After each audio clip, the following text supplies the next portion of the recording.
இவங்க இமாம்களை பின்பற்ற விஷயத்தில் சொல்லுவாங்க, இமாம்களை பின்பற்றக்கூடாதுன்னு சொல்லுவாங்க. சரி, இமாம்களை பின்பற்ற வேண்டாம். நீ ஒரு ஹதீஸை லஈஃப் என்று தீர்மானிப்பது எப்படி? இவங்க சொல்றாங்களே இல்லையா, ஹதீஸ் லஈஃப், அது யஹ்யா இப்னு மஈன் சொல்றாங்க, அந்த ஆளு லஈஃப்னு சொல்றாங்க. அப்ப இந்த யஹ்யா இப்னு மஈனை நீங்க பின்பற்றுறீங்களா இல்லையா? அப்போ குர்ஆன் ஹதீஸை விளங்குவதில் தக்லீது கூடாது, அறிவிப்பாளர்களுடைய பலாபலத்தை விளங்குவதற்கு தக்லீது கூடும் என்று எந்த ஹதீஸ்ல வந்திருக்குது? இல்லையா? குர்ஆன் ஹதீஸை விளங்குவதில் இமாம் பின்பற்றக்கூடாதான் இவங்களுடைய வாதம். ஒரு ஹதீஸை லஈஃபாக்குறது எப்படி? அந்த ஹதீஸில் வரக்கூடிய ராவிகள் பலகீனமானவர் என்பதை வேறொருவர் சொல்றாங்களாம், அதை இவங்க பின்பற்றுவாங்களாம். அப்ப இந்த இரட்டை தாப்பு எப்படி வந்ததுன்னு கேட்கிறோம். குர்ஆன் ஹதீஸில் விளங்குவது, குர்ஆன் ஹதீஸை விளங்குவதில் விஷயத்தில் இமாம்களை பின்பற்றக்கூடாது, ஹதீஸ்களுடைய ராவிகளை அறிவிப்பாளர்களை அறியக்கூடிய விஷயத்தில் இமாம்களை பின்பற்றலாம். இப்படி இரண்டு அளவுகோலை உங்களுக்கு காட்டி தந்தது யார்? இதற்கு குர்ஆன்ல ஆதாரம் உண்டா? இதற்கு ஹதீஸ்ல ஆதாரம் உண்டா? நம்ம முஹைதீன் ஷைக் ரலியல்லாஹு அன்ஹுடைய சரித்திரத்தை சொல்லும்போது சொல்லுவாங்க, அது முஹைதீன் ஷைக்குடைய காலகட்டத்திலும் எழுதப்பட்டதில்லை, அவங்களுடைய பின்னாடி வந்த அவங்க அடுத்த காலகட்டத்தில் எழுதப்பட்டதில்லை, எத்தனையோ ஆண்டுகளுக்கு பிறகு எழுதப்பட்டதுன்னு சொல்றாங்க. இப்ப நம்ம கேட்கிறோம், எத்தனையோ ராவிகளை பற்றியுள்ள சரித்திரங்கள்ல எழுதப்பட்ட கிதாபுகள் தெரியுமா? தஹ்தீபு தஹ்தீப். இது எப்போ வந்தது? ஹிஜ்ரா 700க்கு பிறகு வந்த இமாம் எழுதின கிதாப். யாரை பத்தி சொல்றாங்க? ஹிஜ்ரா 30ல, ஹிஜ்ரா 40ல, ஹிஜ்ரா 50ல, ஹிஜ்ரா 60ல உள்ள இமாம்களை பற்றி எந்த வருஷம் எழுதப்பட்ட கிதாபு? ஹிஜ்ரா 700க்கு பிறகு வந்த ஆள் எழுதுறாங்க. அதை இவங்க ஆதாரமா எடுப்பாங்களாம். சிமாக் பின் ஹர்ப், கபீசத் பின் ஹுல்பி, இவங்க எல்லாம் ஹிஜ்ரா 200க்கு முன்னாடி உள்ளவங்க. அப்ப ஹிஜ்ரா 200க்கு முன்னாடி உள்ளவர்கள், அவர்களை பற்றியுள்ள சரித்திரம் ஹிஜ்ரா 700க்கு பிறகு வந்த இமாம்களுடைய கிதாப் எப்படி பார்த்து விளங்குவது? அப்ப அந்த விஷயத்துல உங்களுக்கு அந்த இமாமுடைய கிதாப் எடுக்கலாம்னு யாரு சொன்னா? முஹைதீன் ஷைக்குடைய ஒரு கராமத்தை சொல்றதா இருந்து அது அவங்க காலகட்டத்தில் எழுதப்பட இல்லையா, 600 வருஷத்துக்கு பிறகு எழுதப்பட்டதான். அதை நம்ம உடைச்சிட்டோம் கலீக்கால விவாதத்துல. அவங்க சொன்ன அந்த வாதத்தை உடைச்சு 600 வருஷத்திற்கு பிறகு எழுதப்பட்டங்கிற வாதத்தை உடைச்சு ஆதாரத்தை கிதாபை காட்டிட்டோம். மொழியா முழிச்சார் இருந்தால் அது எல்லாருமே உலகமே பார்த்த விஷயம், அது வேற விஷயம். அப்போ அவர்களுக்கு இந்த ஒரு வாதத்திற்கு அவங்களை எப்படி ஆகலாம்? தஹ்தீபு தஹ்தீபி, மீசானுல் இஅ்திதால் அவங்க காட்டக்கூடிய கிதாபு தான். ஹதீஸுடைய ராவிகளை காட்டுவதற்காக அவங்களுடைய லஈஃப் சஹீஹ காட்டக்கூடிய அவங்க காட்டக்கூடிய கிதாபு தான் மீசானுல் இஅ்திதால். அது யார் எழுதுனா? ஷம்சுத்தீன் ஸஹபி எழுதின கிதாபு. ஸஹபி எப்போ உள்ள ஆளு? இப்னு தைமியாவுக்கு பின்னாடி உள்ள ஆள் தான் ஸஹபி. இப்னு தைமியாவுடைய மாணவர் தான் ஸஹபி. அப்ப ஹிஜ்ரா 30லும் 40லும் 50லும் உள்ள இமாம்களை பற்றி அவங்க சஹீஹான ஆளா பலகீனமான ஆளா என்று அறிவதற்கு ஹிஜ்ரா 600ல் உள்ள ஒரு ஆள் கிதாப் எழுதுறாங்கன்னா அது எப்படி எடுக்க முடியும்? குர்ஆனே ஹதீஸை விளங்குது இமாம்கள் வேண்டாமா? ஹதீஸுடைய ராவிகளை விளங்குது இமாம்கள் வேண்டுமா? அப்ப இந்த இரண்டு தக்லீதுல ஒரு தக்லீது கூடும், இந்த தக்லீது கூடாது என்று எந்த ஹதீஸ்ல வந்தது? காட்டணுமே, காட்ட முடியாதுங்க. இப்ப பாருங்க, குர்ஆன் 7 கிராத் இருக்கையில 7 கிராத், இந்த 7 கிராத்ங்கிறது யாராவது மறுக்கிறாங்களா? யாருமே, எல்லாரும் அங்கீகரிக்கிற விஷயம் 7 கிராத்ங்கிறது. இந்த 7 கிராத்ங்கிறது எப்படி கிடைச்சது? இமாம்களின் மூலமாக கிடைச்சதா? டைரக்டா ரசூலுல்லாஹ் எழுதினாங்களா? இந்த 7 விதமான காரிகைகள் மூலமாக தான் 7 கிராத் கிடைச்சது. இந்த 7 கிராத்ங்கிறது யாருமே மறுக்கவில்லையே. அப்ப கிராத் 7 விதம் என்கிறதை மறுக்காது நீங்கள் மதுஹப் 4 மட்டும் ஏன் மறுக்கிறீங்க? கிராத் 7 விதமான கிராத் உண்டு என்கிறது எல்லாரும் அறிந்த விஷயம். சவுதி அரசாங்கம் இறக்கக்கூடிய அந்த குர்ஆன்ல கூட ஆசிம் ரலியல்லாஹு அன்ஹுடைய கிராத்தின் படி உள்ள குர்ஆன் வருது. எப்படி வருது? ஆசிம் ரலியல்லாஹு அன்ஹுடைய கிராத்தின் படி உள்ள குர்ஆன். அங்க என்ன வரையில? ரசூலுல்லாஹி ஸல்லல்லாஹு அலைஹி வஸல்லம் அவர்களுடைய கிராத்தின் படி உள்ள குர்ஆன் வரையிலேயே. அப்ப இந்த ஒட்டுமொத்த முஸ்லிம் சமுதாயமும் குர்ஆனை ஓதக்கூடிய விஷயத்தில் ஒரு இமாமத்தான் நாங்க பின்பற்றாங்க. ஒட்டுமொத்த முஸ்லிம் சமுதாயமும் குர்ஆனை ஓதக்கூடிய விஷயத்துல ஒரு இமாமத்தான் பின்பற்றாங்க. ஆசிம் ரலியல்லாஹு அன்ஹுடைய கிராஅத்தின்படி, ஹப்ஸ் ரலியல்லாஹு அன்ஹுடைய ரிவாயத்தின்படி உள்ள குர்ஆன் தான் இது என்று சவுதி அரசாங்கம் வெளியிடக்கூடிய குர்ஆன் இருக்குது. அப்ப குர்ஆன் ஓதக்கூடிய விஷயத்தில் இந்த ஒட்டுமொத்த முஸ்லிம் சமுதாயமும் ஒரு இமாம பின்பற்றுது. அங்க என்ன வரல, இந்த கிராத்து ரசூலுல்லாஹி ஸல்லல்லாஹு அலைஹி வஸல்லம் அவர்களுடைய கிராத்தின் படி உள்ள குர்ஆன் வரவில்லையே. அப்ப குர்ஆனை ஓதக்கூடிய விஷயத்தில் கூட முஸ்லிம் சமுதாய மதுஹபை பின்பற்றதானங்க செய்து. அப்ப குர்ஆனை விளங்குவியா மதுஹபு கூடாது? குர்ஆனை ஓதுக்கு மதுஹபை பின்பற்றாங்க. சரி, குர்ஆனை நம்ம ஓதுறோம், அல்ஹம்துலில்லாஹி ரப்பில் ஆலமீன், இப்படித்தான் நபிகள் நாயகம் ஓதுனாங்க. என்ன ஆதாரம்? ஒரு ஆள் சொல்றாரு, இல்ல அல்ஹம்துலில்லாஹு ரப்புல் ஆலமீன் தான் ஓதுனாங்க. ஒரு ஆள் சொன்ன, நம்ம என்ன சொல்றது பதில் அவருக்கு? நம்ம சொல்லுவோம் பதில், ஆனா வஹாபிக்கு பதில் சொல்ல முடியாது. நம்ம சொல்லுவோம் நம்முடைய முன்னோர்கள், அவங்க முன்னோர்கள், அவருடைய முன்னோர்கள் இப்படித்தான் ஓதுனாங்க. இவங்களுக்கு பதில் சொல்ல முடியாது. இவங்கள முன்னோரை பின்பற்றக்கூடாது. இப்ப முன்னோர்களை பின்பற்றக்கூடாது என்று சொன்னால், இமாம்களை பின்பற்றக்கூடாது என்று சொன்னால், குர்ஆனுடைய ஒரு ஆயத்தை கூட ஓத முடியாது. அலிஃப் லாம் மீம் இங்க இல்ல, அங்க அலிஃப் இருக்குது, லாம் இருக்குது, மீம் இருக்குது. ஆனா கடைசியில் அலம் தர கைஃபைல அங்கேயும் அலிஃபு லாமு மீமு தான் இருக்குது. ஆனா இந்த இடத்துல நம்ம அலிஃப் லாம் மீம்னு ஓதுறோம், அங்க அலம் என்று ஓதுறோம். இந்த வித்தியாசத்தை நமக்கு சொல்லி தந்தது யார்? அல்லாஹ் சொன்னானா இப்படி ஓதுங்கன்னு? நபிகள் நாயகம் சொன்னாங்களா இப்படி ஓதுங்கன்னு? இல்ல. யார் சொன்னா?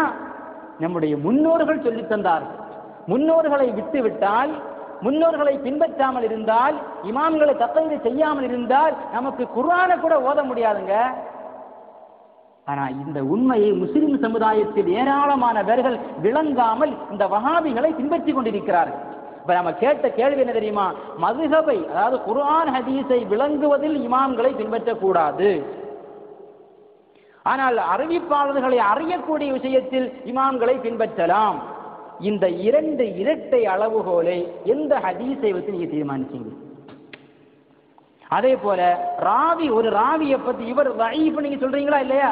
அந்த லஈஃப் என்று சொல்லப்பட்ட அந்த ராவி, அந்த லஈஃப் என்று சொன்னவர் இவங்க ரெண்டு பேரும் ஒரே காலமா இல்லையா? எத்தனையோ நூற்றாண்டுகளுக்கு பிறகு வந்த ஒரு இமாம் சொல்றாங்க அந்த ராவி லஈஃப்னு. எப்படி அதை எடுக்க முடியும்? எப்படி அந்த நீங்க அதை அங்கீகரிப்பீங்க? தஹ்தீப் என்று சொல்லக்கூடிய கிதாப் எழுதினது யாரு? ஹாஃபிஸ் இப்னு ஹஜர் அஸ்கலானி. மீசான்ங்கிற கிதாப் எழுதினது யாரு? ஹாஃபிஸ் ஸஹபி. அல் ஜர்ஹ் வ தஅதீல்ங்கிற கிதாப் எழுதினது யாரு? அபூ ஹாத்திம் ராஸி. இப்படி எத்தனை அந்த ராவிகள், ஏது ஹதீஸ் அறிவித்த ராவிகள் வஃபாத் ஆகி நூற்றாண்டுகளுக்கு பிறகு வந்த இமாம்கள் சொல்றாங்க அந்த ஹதீஸ், அந்த ராவி தஈஃப், அந்த ராவி சஹீஹ், அந்த ராவி நல்ல மனப்பாடம் உள்ளவர், இவர் ஞாபக சக்தி இல்லாதவர்னு சொல்றாங்களா இல்லையா? இதை நீ எப்படி தக்லீத் செஞ்ச? அப்ப ஒரு ராவிய தஈஃப் என்று தீர்மானிக்க நீ தக்லீத் செய்ய வேண்டிய அவசியம் ஏற்படுதா இல்லையா? அதே போன்றுதானே குர்ஆனை ஹதீஸை விளங்குவதற்கு தக்லீத் தேவைப்படுது. அப்ப குர்ஆன் ஹதீஸை விளங்க தக்லீத் கூடாது, ராவிகளை அறிவதற்கு தக்லீத் கூடும் என்ற அந்த இரட்டை அளவுகோலை நபிகள் நாயகம் சொல்லவே இல்லையே. அதை எப்படி நம்ம பின்பற்ற முடியும்?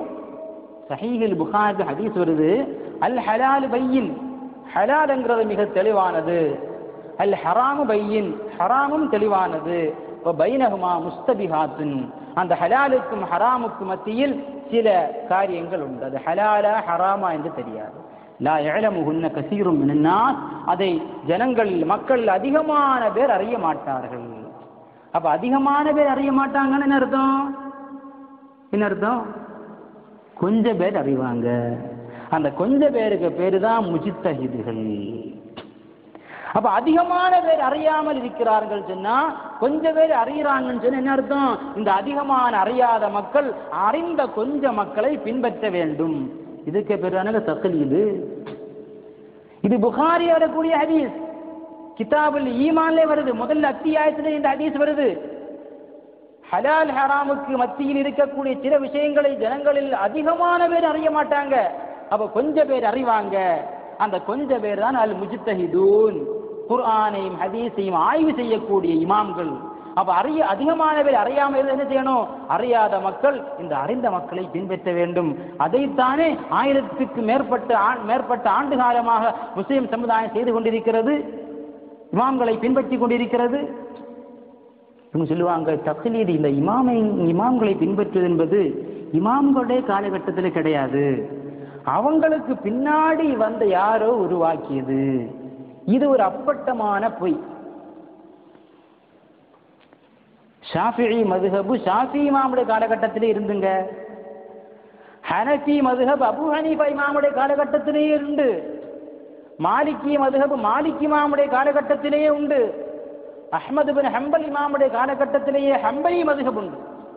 இதற்கு ஒரு ஆதாரம், ஷாஃபி இமாம் வஃபாத் ஆகக்கூடிய அந்த டைமில் கொஞ்ச நாளுக்கு முன்னாடி தன்னுடைய மாணவர்களை கூப்பிட்டு பேசுகிறாங்க. முஸனி இமாம், ரபீஉ, புவைத்தி, இப்னு அப்துல் ஹக்கம், இந்த 4 பேரையும் கூப்பிட்டு சொல்கிறாங்க, புவைத்தி நீ இப்படி இருப்பாய் வருங்காலத்தில், ரபீஉ நீ இப்படி இருப்பாய், முஸனி நீ இப்படி இருப்பாய் சொல்லிவிட்டு இப்னு அப்துல் ஹக்கம் சொல்கிறாங்க, நீ உன்னுடைய வாப்பாவுடைய மதுஹபுக்கே போயிடுவா. வாப்பாவுடைய மதுஹப் தெரியுமா? மாலிகி மதுஹப். நீ உன்னுடைய வாப்பாவுடைய மதுஹபுக்கே சென்று விடுவாய். அப்ப இமாம் ஷாஃபிஈ ரஹ்மத்துல்லாஹி அலைஹியுடைய காலகட்டத்திலேயே ஷாஃபி மதுஹப் இருந்தது, மாலிகி மதுஹப் இருந்தது. 4 மதுஹபுகள் என்பது 4 இமாம்களுடைய காலகட்டத்திற்கு பின்னால் யாரோ உருவாக்கியது என்று வஹாபிகள் சொல்லக்கூடிய அந்த குற்றச்சாட்டு அப்பட்டமான பொய்.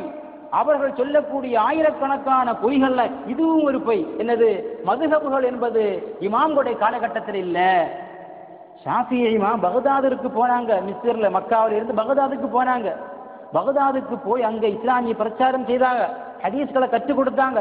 ஏராளமான இமாம்களும் ஆலிமீன்களும் ஷாஃபிஈ இமாமுடைய மதுஹபுக்கு வந்தாங்க, ஷாஃபிஈ மதுஹபை ஏற்றுக்கொண்டாங்க. இன்னும் இத்தனையோ கிதாபில் வருது, தபகாத்துல் சுபுக்கியில வருது, அவுஜுல் மசாலிக்கில வருது, மீசான் ஷஅரானில வருது. எத்தனையோ கிதாபுகள்ல இமாம்களுடைய காலகட்டத்தில் இவங்க 4 மதுஹபுடைய இமாம்கள் பெரிய ஆளு, இமாம்கள் புனிதமானவர்கள், நாங்கள் இமாம்களை விமர்சிக்கவில்லை, இமாம்களுக்கு பிறகு உருவாக்கப்பட்ட மதுஹபைத்தான் விமர்சிக்கிறோம்னு சொல்றாங்களே.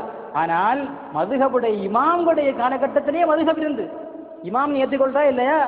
அப்ப அந்த இமாம்களுடைய காலகட்டத்திலே இமாம் மதுஹபுகள் இருந்திருக்குதே, அதை எப்படி ஏற்றுக்கொள்ள முடியும்? அதை எப்படி நீங்க மறுக்க முடியும்? அப்போ குர்ஆன் ஹதீஸை விளங்குவதற்கு இன்னைக்கு குர்ஆன் ஹதீஸ்ங்கிறது சாதாரண விஷயமாங்க. இப்ப இந்தியாவுடைய அரசியல் அமைப்பு சட்டம் இருக்குதா இல்லையா? இப்ப நான் நீங்க தீர்ப்பு சொல்ல முடியுமா? இந்தியாவுடைய அரசியல் அமைப்பு சட்டம் இந்திய மக்களுக்கு பொதுவானது, அதனால் எல்லா மக்களும் அந்த அரசியல் அமைப்பு சட்டத்தை படித்து எல்லாருக்கும் தீர்ப்பு சொல்லலாம் என்று ஒருவன் சொன்னால் அவன் எவ்வளவு பெரிய முட்டாளோ அதே போலுதான் மதுஹபுகள் கூடாது, தக்லீது கூடாது என்று சொல்லுவது. ஆபரேஷன் செய்வதற்கு எம்பிபிஎஸ் படிக்க வேண்டிய தேவையில்லை, எம்எஸ் படிக்க வேண்டிய தேவையில்லை, ஒரு கூர்மையான பிளேடை எடுக்க வேண்டும், அறுத்து விட வேண்டும், இதுதான் ஆபரேஷன் ஒருத்தன் சொன்னா அவன் எவ்வளவு பெரிய முட்டாளோ அதே போலுதான் குர்ஆன் ஹதீஸை விளங்குவதற்கு இமாம்களை பின்பற்ற தேவையில்லை என்று சொல்வதும்.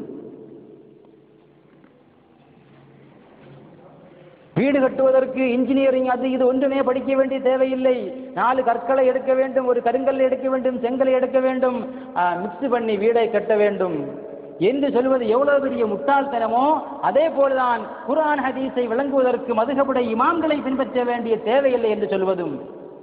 சாதாரண உலகத்தில் நடக்கக்கூடிய ஒரு சாதாரண விஷயத்திற்கு கூட மிகப்பெரிய திறமை வேண்டும் என்றிருக்க, குர்ஆன் அல்லாஹுடைய கலாம் அல்லவா, ஹதீஸ் நபிகள் நாயகம் முஹம்மது ரசூலுல்லாஹி அவர்களுடைய பேச்சல்லவா, அதை விளங்க சாதாரண புத்தி போதுமா? அதை விளங்க குர்ஆனையும் ஹதீஸை நன்கு கற்றறிந்த இமாம்களை பின்பற்றிதான் ஆகணும். ஆனால் அதை மக்கள் விளங்காம இருக்கிறாங்க. சரி, தக்லீது நம்ம நேரமே சொன்னோம், தக்லீது கூடாது நீ சொல்றா இல்லையா? அப்ப நீ என்ன செய்யணும்? மக்கள்கிட்ட நீ குர்ஆனுக்கு விளக்கம் சொல்லக்கூடாது. டிவியை திறந்த உடனே என்ன சொல்லணும்? நீ குர்ஆனை படியுங்கள், ஹதீஸை படியுங்கள், இப்னு மாஜாவை படியுங்கள், துர்முதியை படியுங்கள், நஸ்ஸாயியை படியுங்கள், அஹ்மதை படியுங்கள், தபரானியை படியுங்கள், இப்படிதான் சொல்லணும். மறுநாளும் குர்ஆனை படியுங்கள், ஹதீஸை படியுங்கள், இப்னு மாஜாவை படியுங்கள், துர்முதியை படியுங்கள், இப்படிதான் சொல்லணும். நீ குர்ஆனுக்கு விளக்கம் சொல்லக்கூடாது. ஏன்? குர்ஆன் எல்லாருக்கும் தான் உள்ளதானே. அப்ப எல்லாரும் அவங்க இஷ்டத்துக்கு படிக்கட்டுமே, நீ எதுக்கு குர்ஆனுக்கு தர்ஜமா எழுதணும்? அப்ப நீ என்ன சொல்ற? மக்கள் எல்லாரும் என்னை பின்பற்றுங்கள், தீன்றுஜியக்காரர்களே என்னை பின்பற்றுங்கள்னு அவன் சொல்றான். ஜாக்குக்காரன் சொல்றான், ஜாக்குக்காரர்களே நீங்கள் என்னை பின்பற்றுங்கள், ஜாக்குக்காரன் சொல்றான். அப்போ மதுஹபை பின்பற்ற வேண்டும், தக்லீது வேண்டும் என்று நீங்களே அங்கீகரிக்கிறீங்க. அப்போ வஹாபிகளும் இமாம்களை பின்பற்றாங்க, சுன்னத்து ஜமாத்துக்காரங்களை இமாம்களை பின்பற்றாங்க. ஆனா சுன்னத்து ஜமாத்துக்காரங்க தகுதியுள்ள இமாம்களை பின்பற்றாங்க, வஹாபிகள் தகுதியற்ற இமாம்களை பின்பற்றாங்க. தகுதியுள்ள இமாம்களை பின்பற்றினால் சொர்க்கத்திற்கு செல்ல முடியும், தகுதியற்ற இமாம்களை பின்பற்றினால் நரகத்திற்கு தான் செல்ல முடியும். யஹூதி நசாராக்களை பற்றி அல்லாஹ் சொல்றான், இன்னல் இத்தஹது அஹ்பாரஹும் வ ருஹ்பானஹும் அர்பாபம் மின் துனில்லாஹ். அல்லாஹ்வை விட்டுவிட்டு தங்களுடைய மத புரோகிதர்களை ரப்புகளாக ஆக்கி கொண்டார்கள். அதே வேலையைத்தான் இன்றுள்ள வஹாபிகள் செய்து கொண்டிருக்கிறார்கள்.